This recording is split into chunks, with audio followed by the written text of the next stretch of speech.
반도체 중에서 HBM이 한 번 큰 물결을 만들었었죠. 그 다음은 온디바이스 AI가 온다.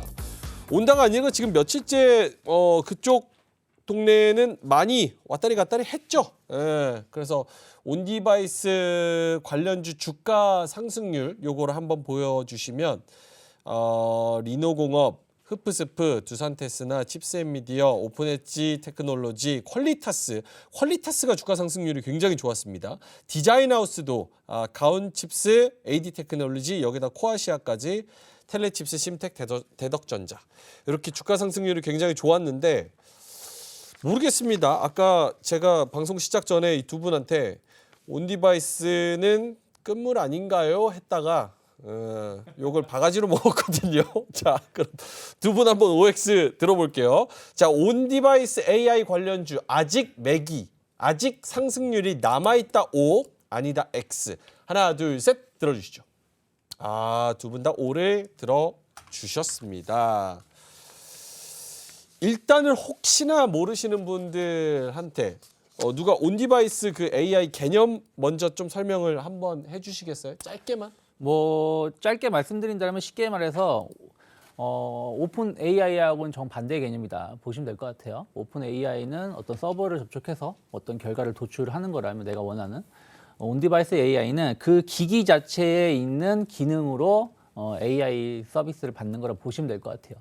쉽게 말하면 우리 시리 같은 경우, 애플, 그리고 애플 워치 광고 예전에 보시면 딱 사고가 나니까 생체 반응이 약해지니까 바로 911 전화 연결해서 구해줬다는 광고 나온 적 있었죠. 네. 뭐 그런 부분, 그런 것들, 그리고 뭐 삼성으로 치면은 빅스비죠. 뭐 하이빅스비 같은 경우 전 많이 쓰진 않지만 너 부른 거 아니야?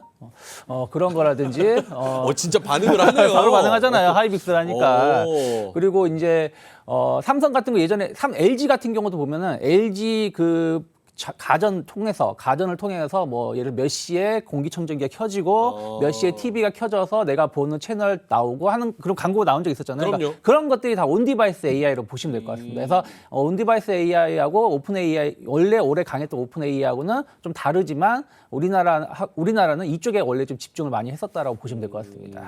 그러니까 지금 우리가 뭐 스마트 가전 뭐 이렇게 불러서 그쵸. 반도체 들어가는 것들 많잖아요. 지금 네. 냉장고에도 뭐 반도체 많이 들어가니까 거기에 플러스 알파를 해서 지금 우리가 오픈 AI, 챗 GPT 쓰는 것처럼 무언가 학습하고 추론하고 거기다가 우리한테 좀 더 편리함을 줄 수 주는 있는 거죠. 그런 반도체로 플러스로 간다. 오케이, 알겠습니다. 그러면 온디바이스 중에서 이게 뭐 여러 개가 아까 뭐 저희도 종목을 보여드렸지만 이 중에서 뭐를 좀 핵심적으로 봐야지 이게 승산이 있습니까? 황교안 팀장님부터? 아까 앞서서 말씀하셨던 그 자료 화면에 나왔던 종목들 다 맞습니다. 다 예. 맞고 이게 온디바이스로 가게 되면 소위 말하는 거기서 한 단계 조금 더 개념이 들어가면 이제 엣지 디바이스라는 표현을 하죠.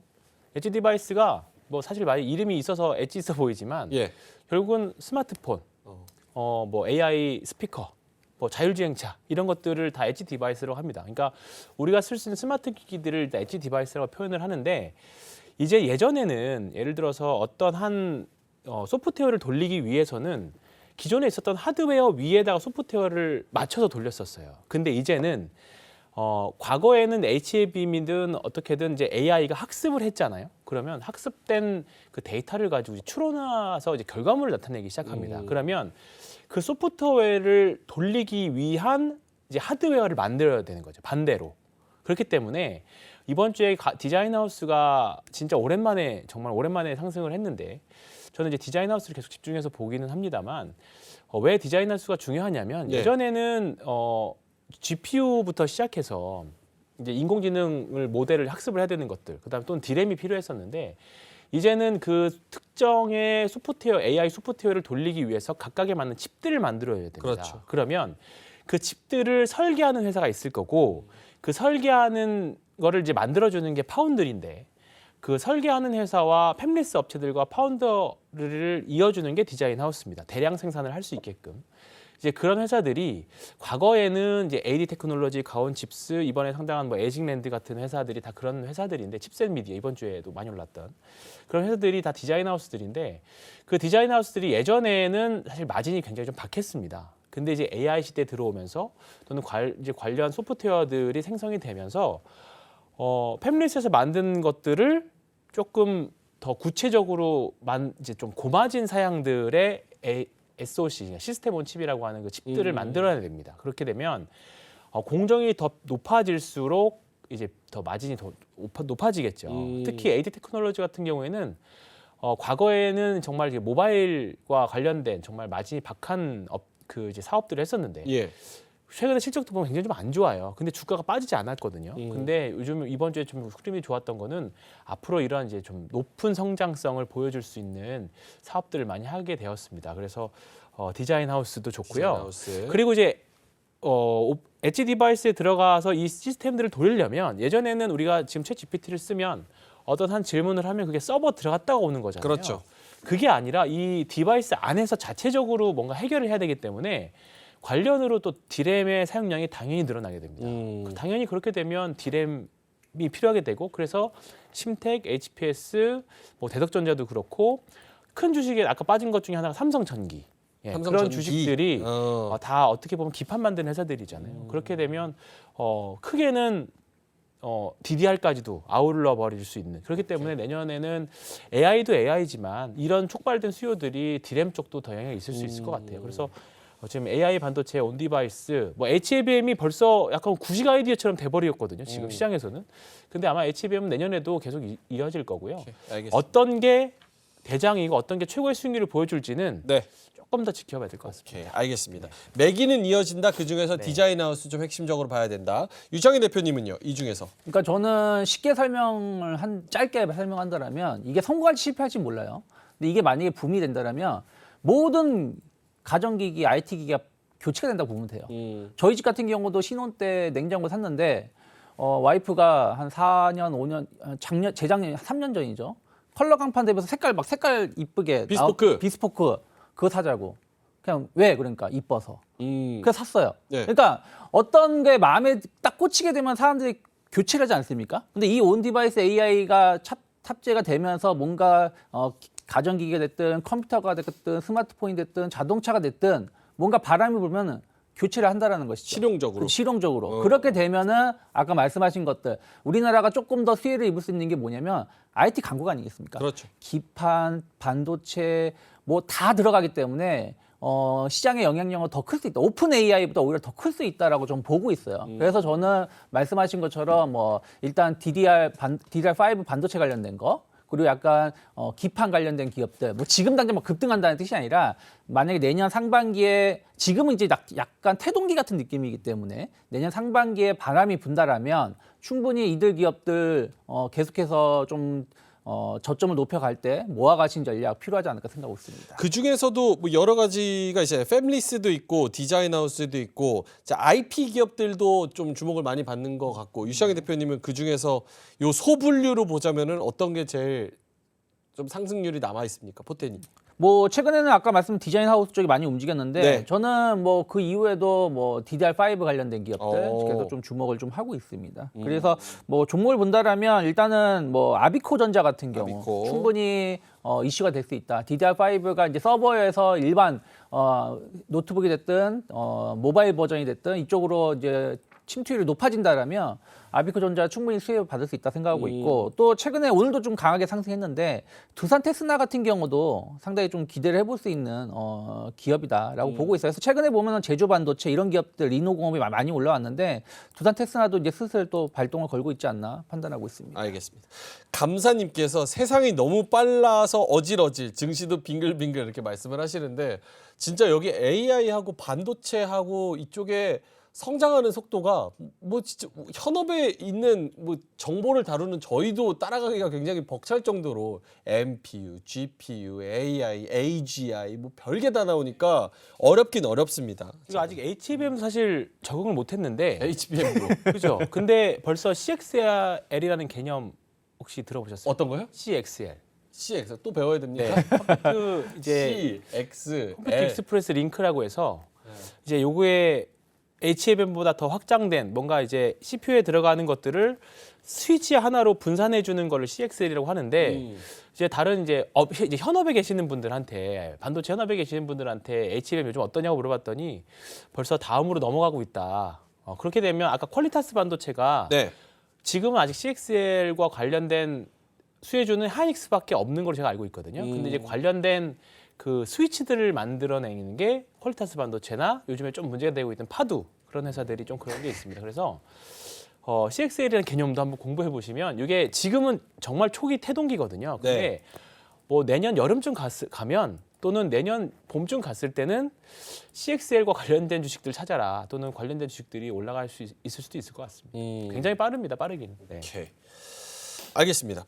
두 분이서 뭐 DDR5 디자인 하우스 좀 말씀을 해주셨으니까 종목 넘어가기 전에 정말 짧게만 황유현 팀장님한테 디자인 하우스는 최근에 좀 많이 올라왔잖아요. 지금 10월 말에 3만 1,000원 찍고 지금 5만 5천 원까지 찍었으니까 거의 2배가 올라왔어요.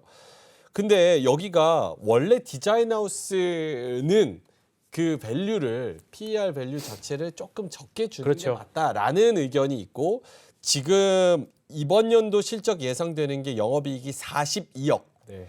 근데 지금 시총은 6천억입니다. 네. 그럼 이게 지금 100몇 배예요.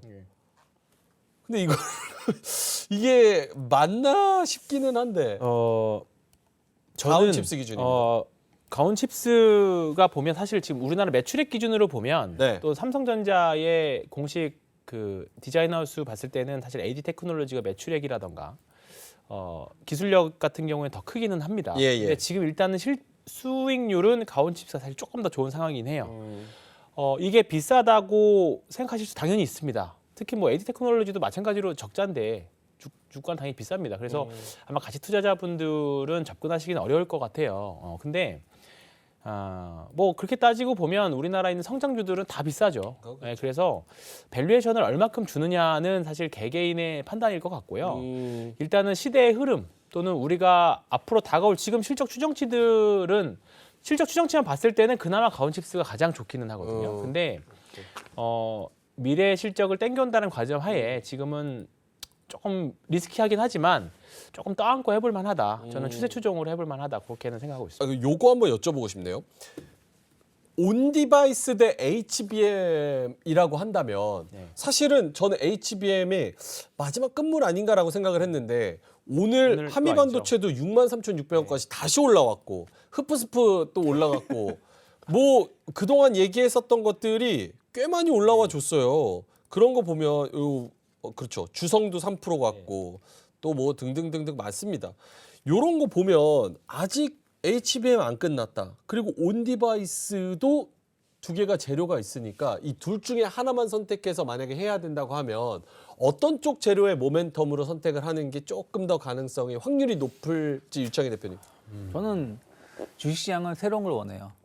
온 디바이스로 가요? 왜냐하면 HBM 같은 경우는 신고가를 그리는 종목도 있는데 또 많은 종목이 고점 매물 부담감도 있는 게 상당히 많습니다. 그렇다면 새롭게 태동하고 있는 부분들에 대한 어떤 관심도가 계속 나온다라면 저는 만약에 지금 선택을 한다라면 온디바이스 AI 쪽이 조금 더 집중하는 게 맞지 않을까 판단하고 있습니다. 황현 팀장님은요? 아마 주가가 계속 더 올라가면 온디바이스 쪽은 분명히 밸류에이션에 대한 부분들을 생각할 때 나올 겁니다. 근데 그 부분은 분명히 실적 발표할 때쯤일 거예요. 네, 그렇기 때문에 지금은 좀 더 누려야 될 것 같고 그렇게 해서 생각을 해보면 지금 사실 GPU를 지나서 지금 이제 NPU를 간다라고 하면 예.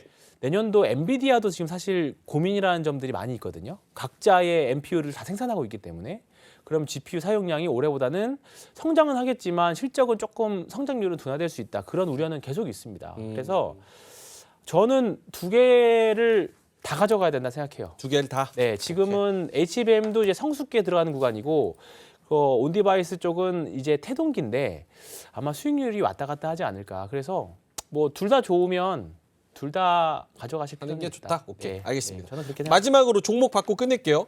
유창희 본부장님 아까 아비코전자 목표가는 여기 2만 원 적어주셨고 하나 더 주신다면 있을까요? 아까 두산 테스나 두산 테스나 7만 원. 7만 원. 네. 요거는 어떤 부분을 좋게 보시는지요? 두산 테스나. 뭐 두산 테스나 같은 경우도 이쪽에 좀 강점을 가지고 있다고 보니까 아까 말씀드린 대로 일단은 IT 기기 자체의 어떤 새로운 변화 쪽에 좀 주목을 한다라면 뭐 그런 부분들이 두산 테스나도 수혜를 입을 수 있다고 보고 있습니다. 그래서 지금 63,400원, 오늘 6% 올라서 63,400원, 목표가는 7만 원을 주셨습니다. 황윤 팀장님도 종목을 2개만 주세요. 저는 HBM 쪽에서는 프로텍은 지금 해보실 만할 것 같고요. STI도 프로텍. 괜찮고, 네. 대형주 중에서는 삼성전기, 삼성전기. 그다음에 디자인하우스 중에서는 일단은 어차피 비싸다면 진짜 비싼 거 AD 테크놀로지로. AD 테크놀로지. 오, 왜냐하면 AD 테크놀로지가 지금 실적은 안 좋은데 계속 지금 인력 충원은 엄청나게 하고 있습니다. 네. 예, 이게 내년에 잘 안 되면 그게 다 비용이 될 수도 있기는 한데요. 인력 충원을 급격하게 오늘 이제 사업 보고서를 보면 인력 충원을 한 게 보여지거든요. 근데 결국은 디자인하우스는 인력 싸움입니다. 인력 싸움이라서 내년도에 삼성의 파운드리도 어느 정도 개선이 많이 될 것 같고 지금 선단 공정으로 갈수록 TSMC하고 삼성전자 파운드리하고 좀 격차는 좀 줄어들거든요. 네. 전체 캐파는 한 3배에서 4배 차이 나요. 근데 5나노 이하 공정으로 가면 한 2배 정도로 줄어듭니다. 그러면 결국은 마진이 높은 사업들은 선단 공정이기 때문에 지금 구간에서는 디자인하우스도 충분히 해보실 만하다 생각합니다. 알겠습니다. 디자인하우스 쪽에서는 AD 테크놀로지 그리고 프로텍 말씀을 해주셨습니다. 최근 며칠 동안의 차트 보면 프로텍은 48,000원에서 사서 53,000원에서 파는 이런 네. 스윙 전략을 하시는 분들은 수익이 꽤 많이 났겠다 이런 생각이 좀 드네요. 이로운 경제 채널 EBC